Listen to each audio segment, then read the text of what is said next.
It is time to bring in Jim Lynch and cover your assets. Jim is an independent voice on Wall Street, at the economy, and politics and sports. Brings over 40 years of experience to those subjects and more. And we always welcome him in on a Tuesday morning. Good morning, Jim. Good morning, Marshall. How you doing? Well, I thought that was a very succinct, lovely way of describing for people's health exactly what this thing is all about. I get so upset when people compare this to the flu because it's not comparable to any other. There is no way to prevent it other than no contact. And once you get it, there's no way to treat it. Your body, with help of respirators and stuff, is the answer to defeat it. So yeah, it is just plain foolish to compare it to the flu. It's just crazy. It is, and it really gets you to realize how significant the Governor Cuomo is in terms of his, and the chap in Washington and several other governors, and being very, very specific. And, keep your distance. Do your part, and you'll help yourself, and you'll help everybody else. But people, this is why I think your comment is so important. Everybody's got to wake up. I mean, something's happening here, and as we've seen throughout the country in various examples, people haven't been paying attention. But I think we probably turned the corner on that. Unfortunately, we've also turned the corner on more cases and so forth. But anyhow, I think that's, we could begin and end it there in terms of our day. That's what we have to do. What's interesting about this, and I want people to realize the numbers that are being thrown around by experts, and they are being thrown around because as they give these numbers of potential outcomes, they are saying these are only guesses. But the best guess is that if we're very, very, very lucky, 80,000 people will pass from this. If we're not so lucky, 100,000. And if we really don't handle it perfectly, up to 200,000 people can possibly pass. Now, these are just estimates, but they're coming from experts. These aren't coming from the president. These are coming from medical experts. Imagine this, folks. In the Vietnam War, we lost about 55 to 60,000 Americans in that war. We're looking at 80 to 100 to 200,000 here. Is it a small percent of our population? Yes, but it's still a ton of people's lives that'll be cut short. That's I keep stressing it. That's why these people that say, well, you don't have to do this, do that.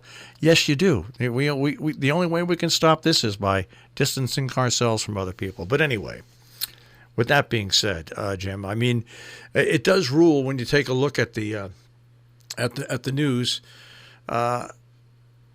We haven't heard much about missiles in North Korea. We haven't heard much about the other strifes. This is how important this story is, and it's not only here in America where the news media tends to focus in on one thing, but it's all over the world. I mean, this is really quite an amazing, unbelievable, sad time that we are in right now with something that we have seen in the movies, Jim, and I don't think people who watched the movies that came before this realize that, hey, this actually could happen, and it's happening.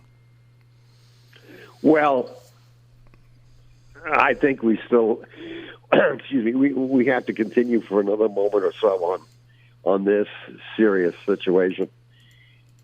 What's extremely frustrating, sad, whatever you want to call it, we actually 2 years ago in this administration we had the playbook that for something like this happening, and the Obama administration, in passing the baton, told the current administration that, well, here's the playbook. We've researched and understood this possible pandemic situation, and not about this particular thing, and we've had the information, and that in a way is sadder than anything else. I mean, it's not like it's very difficult to say. We had information 2 to 3 years ago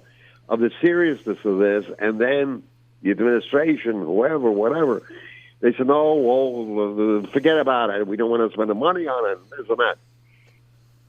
If you just look at that, well, not being too dramatic, that is very sad, but it should wake us up to the fact that it's in our ballpark of the washing the hands, the distance, and so forth, because the federal government, with the billions and trillions they control over periods of time, they blew it. They had the info and the playbook so that when this first happened, they could have come in the door and done the necessary things as the Chinese did. It's remarkable what the Chinese did in retrospect, how they shut the damn thing down. It's and now I am gonna make a quasi political comment.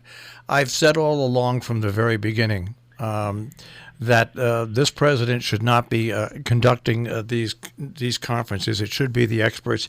I saw a clip today and I was blown away. The guy that runs the company My Pillow was brought up on stage yesterday to talk about the pandemic. This guy who runs My Pillow. I mean, stop this. Let's just have the experts up there giving us the stark details, giving us what is going on medically, what is going on with the transportation of supplies, of needed materials. Let's just get the facts on this. I appreciate if businesses want to pitch in and help, but that doesn't mean that they get a free commercial to talk, to show up and they're introduced as it's. Stop it already. Just, this is a serious situation, and we need serious people talking about serious topics about it. My wife has the courage to watch those 5 o'clock things. I can't stand it. But yesterday, I walked into the room when she was watching it, and I couldn't believe My Pillow man was on the screen. I said, what in the name of God is this? I mean, he does have a lot of claims against him in business for various things, but he looks like an oily guy from the old West with that mustache. And when he said about God giving us Trump, I said, my goodness, it's not my God. I'm not the God of money. That's the God of Trump, and that's the God of you. And that's the problem here. You just said it very well. These people come on and they toady up to him, and they get a chance to toady up to Trump, and they get a chance to show their wares, sell their product. I mean, this thing with GM, this is sickening, the GM situation. GM, according to a guy who was working with GM, in his little company, was already producing. Trump decided he wanted, big businessman that he is, to negotiate a better price from General Motors in a crisis as people are dying every minute or so throughout the country. I mean, that is where we've come to a situation where life is not precious, the art of the deal, making money, preparing for the next election. So I don't have to say any more. People will just have to take in what you take in. Now, what I want to also go on to is the $2 trillion measure that was put together to help Americans. Folks, hey, I know it's going to balloon the budget even more than it's been ballooned, but this is something essential. What's bad about this is it comes on the heels of that big tax cut that happened earlier, and it almost coincides with the fact that if you remember many years ago, there was a big tax cut given by George Bush, and then after that 9/11 happened. This country is strong enough to withstand these hits back to back, but one thing I want to point out, Jim, and this is what's interesting is we here as a nonprofit are sitting here, and when our customers call us in and say they can't pay their bill, you know what we say to them? Well, you know what? We're going to cancel it out for this month, and let's hope that let's just hope that this ends quick enough. So we're in a weird situation. We are here to support business, government, and community as a nonprofit to spread information. The government stimulus package wasn't going to include anything for nonprofits. Well, it does now. And I say this, and I want to put this out to any business that might be listening. If you're a nonprofit and you have 500 or few employers or less than that, there is a PPP SBA loan, okay? Payroll protection plan, okay? You can apply for this once it's going to come within 15 days. Once it comes to your local bank, this is the great thing about this. It's being administered by your local bank, not the government. And there's no big financial forms. All you have to do is prove that you've got a nonprofit that's been in business for a certain amount of time, show your expenses, show that, and guarantee that people will stay on the payroll. If people stay on the payroll for the duration of this, for nonprofits, the loan will be forgiven. That's important. That's finally something for nonprofits.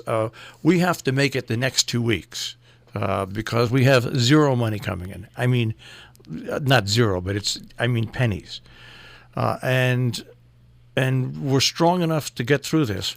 But business and small business it's not the main driver of our country, but it is on a regional basis, Jim, and small businesses. No one nowadays has what you should normally have 3 months of expenses to back up. Not one business I know of has that anymore. No one has that anymore. So this is an important factor, and how well businesses recover at the end of this is really going to be the big thing, Jim, that this country is going to have to deal with. If businesses can rebound quickly, that's one thing. But if businesses rebound slowly, or some businesses can't come back at all, I mean, there's going to be very, very big financial problems ahead, even once we're past this pandemic. Well, number one, that is marvelous information for all of us to have.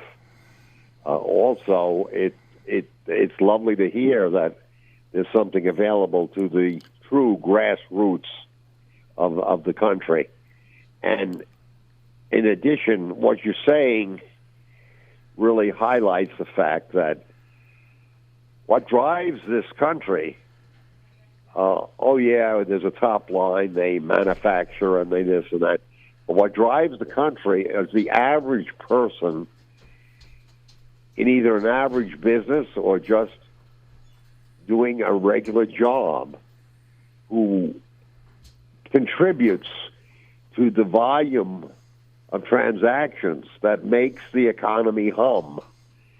And I just hope, not really having read the fine print of a lot of the stuff coming out of Washington, that one, it's there to basically help people in tremendous need, but two, to help the overall economy. It's like when you hear people saying,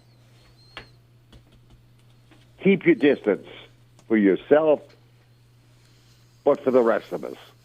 Because if you infect another person, they unfortunately might infect, and on it goes. So too with this. We have to do this thing at the lowest level of self-interest, which is normally just a general working guy, not a corporate executive. But this is what makes our society hum. And just so I don't, we get away from it and I don't talk about it. I tell you, it is so incredible the people we have in this country who stand up as nurses and doctors and technicians and help us in various ways in this crisis.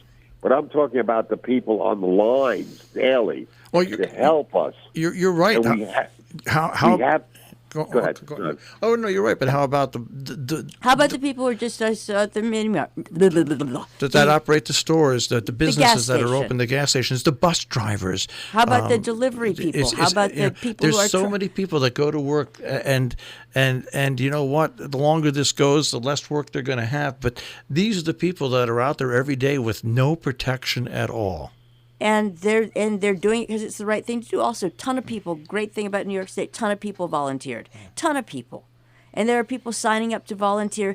There's some really good connected stuff going on, and I just want to go back for 1 second to what because I was listening to you both as I was driving in about the rescue package. For the time being, it has been expanded, quote, quote, to cover people that would not normally be covered in this situation. The idea being to just make it possible to survive, since, it's hard, but I am amazed at how much time I had to spend in the last couple of days saying, well, why don't you just look at, oh, no, it won't be appropriate for, oh, no. So act like, okay, fine, but you might want to look at it anyway. And the number of phone calls that I started getting yesterday, it's like, oh, yeah, I talked to my bank, and, it might be able to cover the such and such. And I got a kid who was working in New York until he had to leave, who's currently in quarantine. It's like, dude, sign up for unemployment. Oh, no. Actually, this unemployment is good. So the fact is, and it's very hard. People who aren't out on the front lines, starting with the medical professionals, of course, and the nurses, and and then the people who get the nurses to work, and blah blah blah. Running the entire gamut. For the people who are not out there and who are trying to figure out how to get through this period, have a look. Have a look. You might find that there's something that helps. We have about 3 minutes left, Jim, so we'll let you take the stage for a second, or 3 minutes. Yeah, 3 minutes. It is your show after all. It's your show. But thanks for letting me talk. I was kind of dancing towards the exit, but here I'm coming back. Okay. Look, I'm a high stepper. Okay. What you say, Jill, is, we're down to short strokes right now in this country. We're down to a reality that comes periodically, like in depressions or great recessions, where everybody's got to step back and say, okay, this is happening. What do I have? Who do I have? Where do I want to go? And what do I have to do to get there? And sometimes getting there seems like it's a big trial and tribulation and a lot of hard work.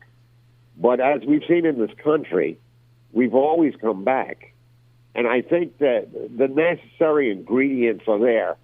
I think Jill has said it well, though. Let's investigate what you have available to you. And, this is not a time to be shy and prideful, oh, I couldn't do this or that. It's a time to survive. Yep. It's time to survive for yourself and for your family and for your community and for the country. Because we all, in various ways, have got to do whatever we can do. Yep. Yeah, and we all... I'm sorry. No, I was just going to say, and we literally, this is not just, this is everywhere. This is everywhere. This is everybody. So, Right. if that makes you feel a little bit better. And maybe that's what this is all about, this whole crisis we're going through. Yep. Bringing us back together, because we've become a very divisive society. Yep. So if this is what it takes, so be it. All right. Because life is well lived by living well. All right, Jim. That's a great way to end it. Okay. Bravo. Good to talk to you. We'll speak to you next Good week, to Jim. talk to you. Stay safe. We're all going to get through this thing. All right. Okay? We most certainly are. All right, stay safe, Jim. Okay. I love you. See you. Jim Lynch and Cover Your Assets here on Robin Hood Radio.